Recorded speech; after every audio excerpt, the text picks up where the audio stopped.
Assalamualaikum warahmatullahi wabarakatuh.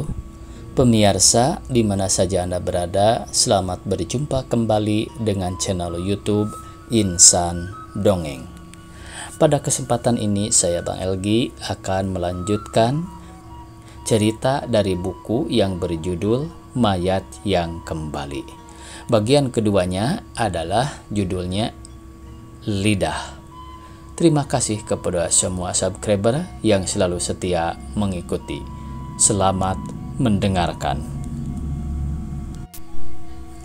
Seluruh karyawan PT Karbita Gempar, direkturnya yang bernama Dr. Andes Jahul yang dahulu hampir setiap hari mengadakan rapat, kini mengurangi kebiasaannya. Paling-paling rapat diadakan sekali seminggu, itu pun karena ada hal yang penting yang hendak dibicarakan. Sebelumnya, untuk hal kecil yang semestinya dapat diselesaikan oleh stafnya, harus diadakan rapat terlebih dahulu. Jika memimpin rapat suaranya terdengar lantang, ia merasa berada di atas podium. Ia memang mampu memukau anak buahnya dengan retorika-retorika. Yang paling sering disebutnya adalah pengalaman masa lalunya. Tidak sungkan-sungkan ia menceritakan sejarah hidupnya yang semula hanya sebagai pesuruh, tetapi karena memiliki kemampuan besar, akhirnya ia menjadi direktur. Dr. Andes Jahul yang biasanya periang kini berubah menjadi pendiam. Ia jarang berbicara dengan sekretarisnya. Segala instruksi yang harus dilaksanakan cukup dengan menggunakan memo. Banyak yang menduga Dr. Andes Jahul sedang sakit gigi. Bahkan belakangan ini ia menutup mulutnya dengan sapu tangan setiap kali ada yang bertanya. Wajahnya menjadi pucat. Kalau terpaksa menjawab, ia tetap tidak mau membuka penutup mulutnya. Ia sudah mencoba menghubungi para dokter terkemuka di Jakarta untuk mengobati penyakitnya, tetapi mereka menyerah. Menurut mereka, penyakit yang diderita Dr. Andes Jahul merupakan penyakit aneh yang belum ada obatnya. Tiap hari lidahnya bertambah panjang. Ia benar-benar malu jika ada yang melihat penyakitnya.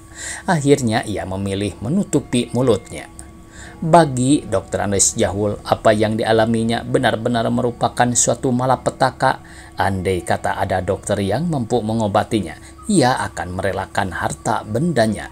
Ia bersedia memberikan sebuah rumah gedung dan 2 mobil mewah yang dimilikinya.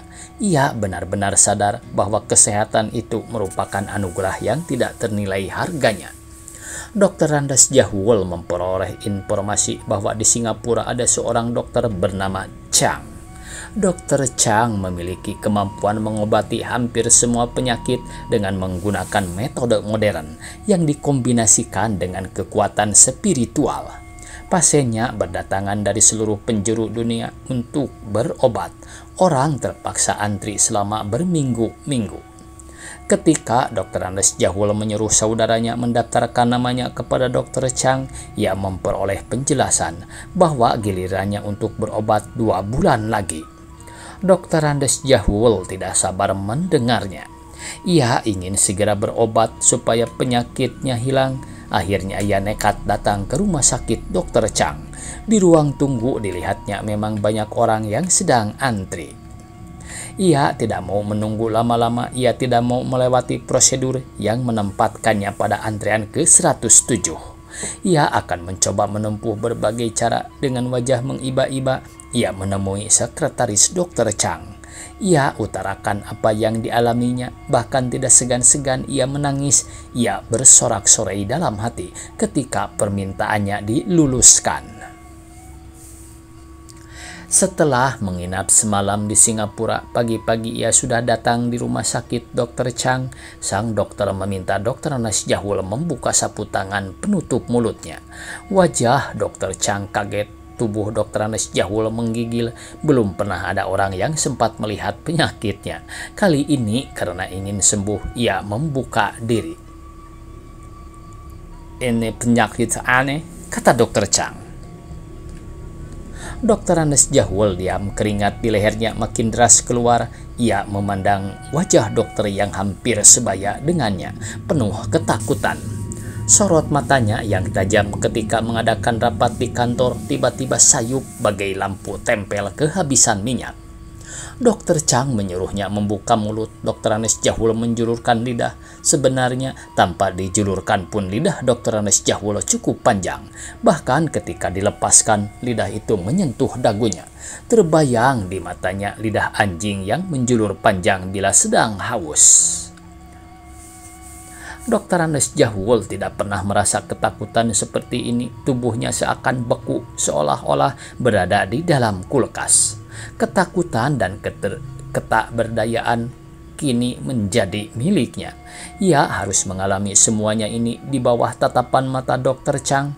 Sungguh, ia tidak pernah bermimpi mengalami situasi yang menyebabkan ia tidak berdaya sama sekali. "Penyakit apa, dokter?" tanya Dokter Anes Jahul memberanikan diri, supaya bayangan harapan segera melintas di depannya. Sebab sejak beberapa menit yang lalu, Dokter Chang hanya melihat ke arah lidahnya. Bahkan dokter itu mencuil-cuil lidahnya dengan sebuah penjepit logam. "Sebenarnya ini penyakit biasa," jelas Dokter Chang. "Penyakit biasa?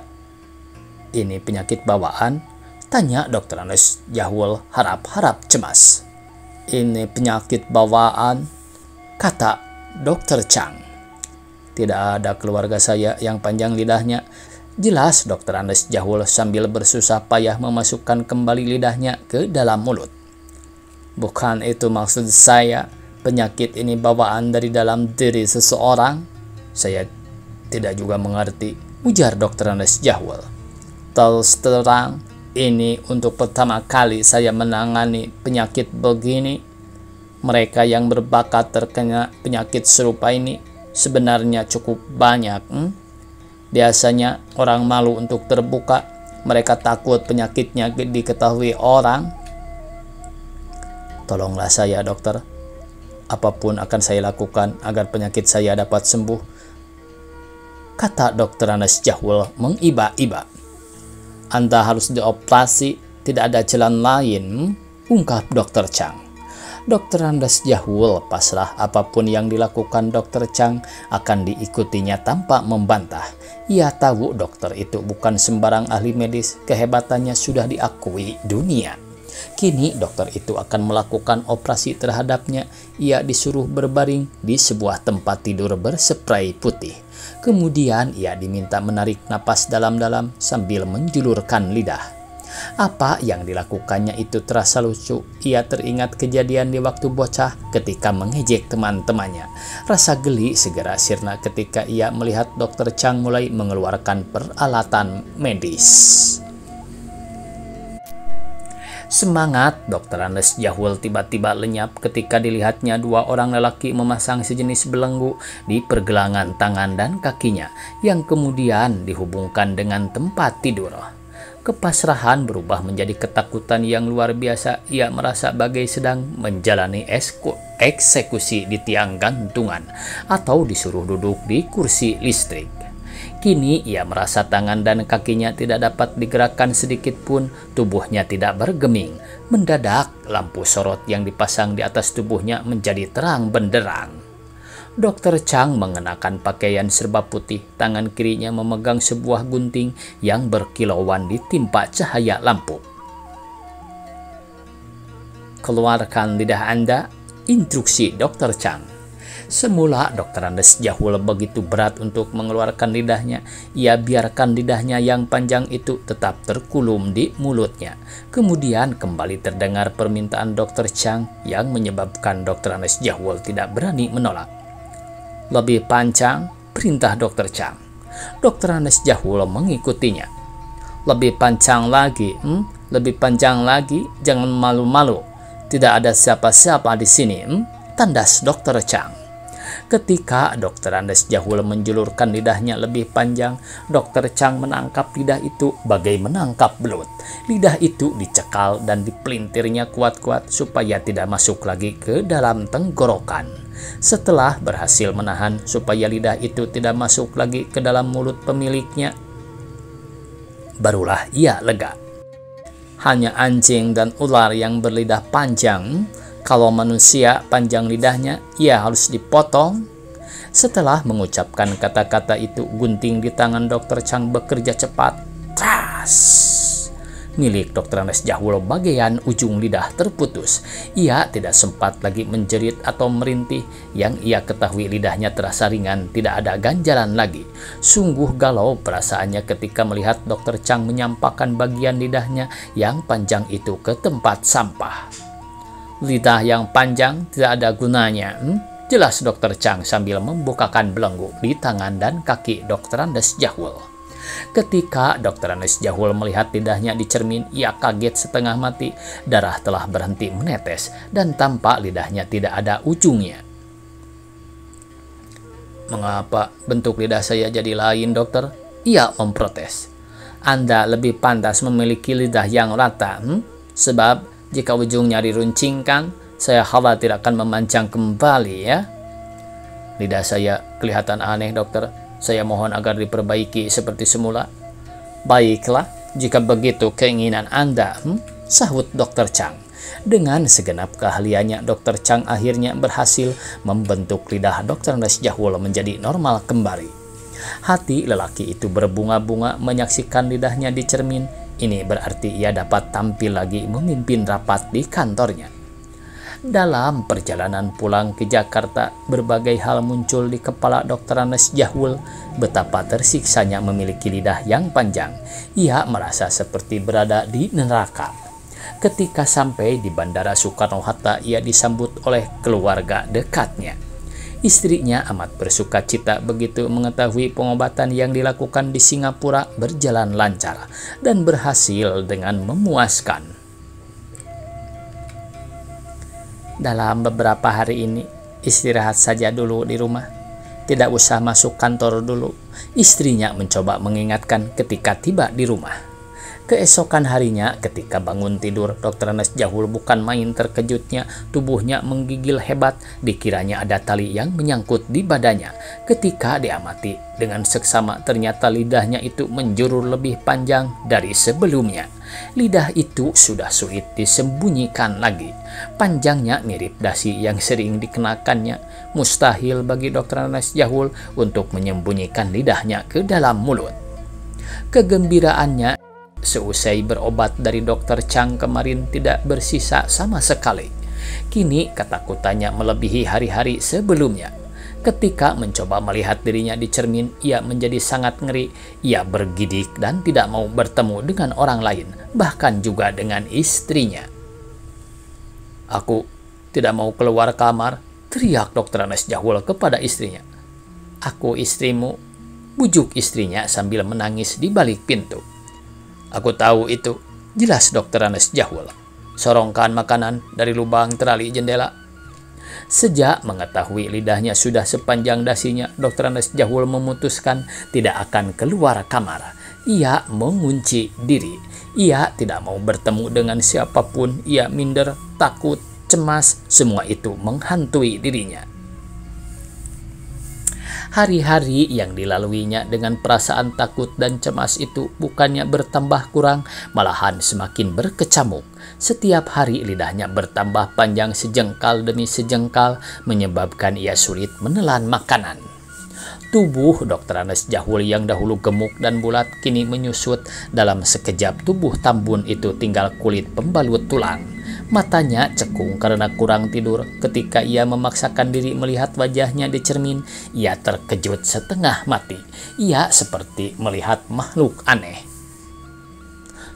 Tok buru-buru menutup kedua matanya, akan tetapi apa yang baru saja dilihatnya justru makin jelas dan nyata. Tiba-tiba Dr. Anes Jahul menangis terisak-isak. Istrinya yang mendengar tangisan lelaki itu segera menggedor-gedor pintu. Akan tetapi pintu tetap terkunci dari dalam. Seketika dalam pikiran Dr. Anes Jahul terlintas niat untuk melakukan bunuh diri. Ia tidak tahan lagi menghadapi siksaan yang menyakitkan sekaligus memalukan. Di kamar itu tidak ada tali. Ia mencoba menyambung kemeja dan celana untuk dijadikan tali supaya dapat digunakan untuk menggantung diri. Dengan demikian ia akan terbebas dari penderitaan yang hebat ini. Akan tetapi begitu ia mencoba menggantung diri, tubuhnya jatuh berdebam. Ia mengulanginya berkali-kali tetapi tetap tidak berhasil. Usahanya untuk bunuh diri selalu gagal. Bahkan ia merasa tubuhnya bertambah sakit akibat terjerembab atau terjengkang di lantai. Keesokan harinya, seperti biasa, istri Dr. Anes Jahul mencoba memanggil-manggil suaminya, tetapi tidak ada sahutan sama sekali. Akhirnya, dengan bantuan beberapa orang saudaranya, diputuskan mendobrak pintu kamar sampai terbuka. Mereka yang menyaksikan apa yang terjadi di dalam kamar hampir-hampir tidak percaya. Dr. Anes Jahul mati tergantung di kasau loteng dengan menggunakan lidahnya sendiri sebagai tali. Tamat pemirsa cerpen yang berjudul Lidah. Semoga esok kita bisa berjumpa kembali. Billahi taufiq wal hidayah. Wassalamualaikum warahmatullahi wabarakatuh.